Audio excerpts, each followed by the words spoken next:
Greetings, YouTube. This is the Garage Autonomist. Unfortunately, I'm gonna have to make this quick, but I want to weigh in on this Cardi B story that's been floating about. You see, she confessed publicly that in her past, when she was a stripper or doing sex work, as we call it in this little corner of YouTube, that there were times when she robbed men. If this is true, I only have these two 8.5-inch hands to put together to applaud her if it meant that she got money out of potential tricks who didn't get what they wanted. And I only have a microscopic violin to play for the loss of money of these exploiting tricks. You see, we all know that asking a stripper to a hotel room or anywhere else for some kind of intimate encounter is not about you getting with this person to get to know them better for their warm and charming personality, or to look longingly into her eyes to find her celestial soul. These dudes want to buy sex. These men look to purchase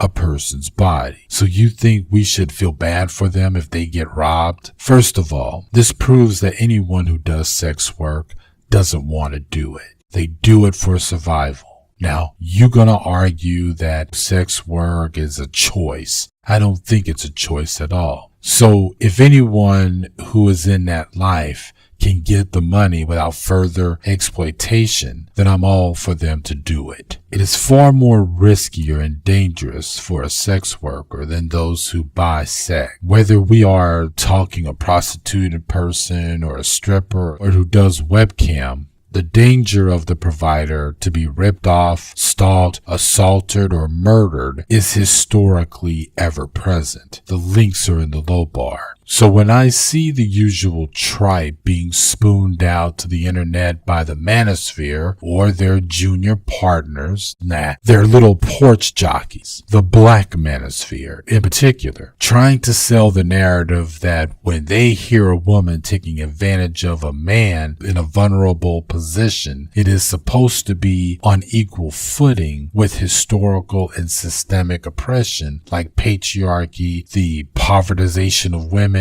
and violence against women.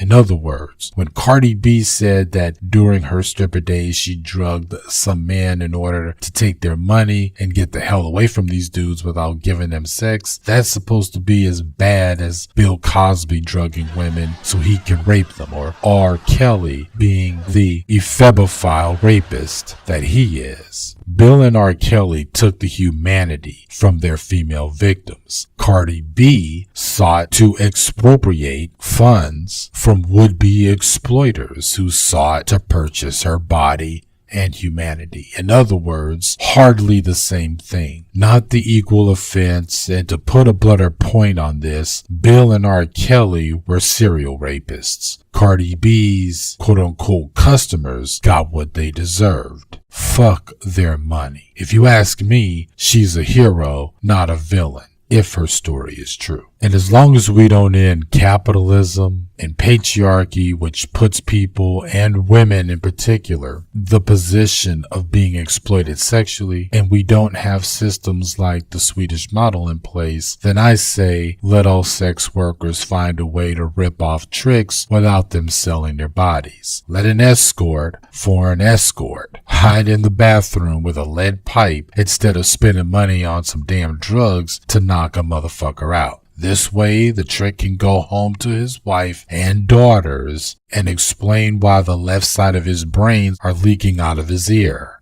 Anyway, have a nice day. This is the Garage Autonomist.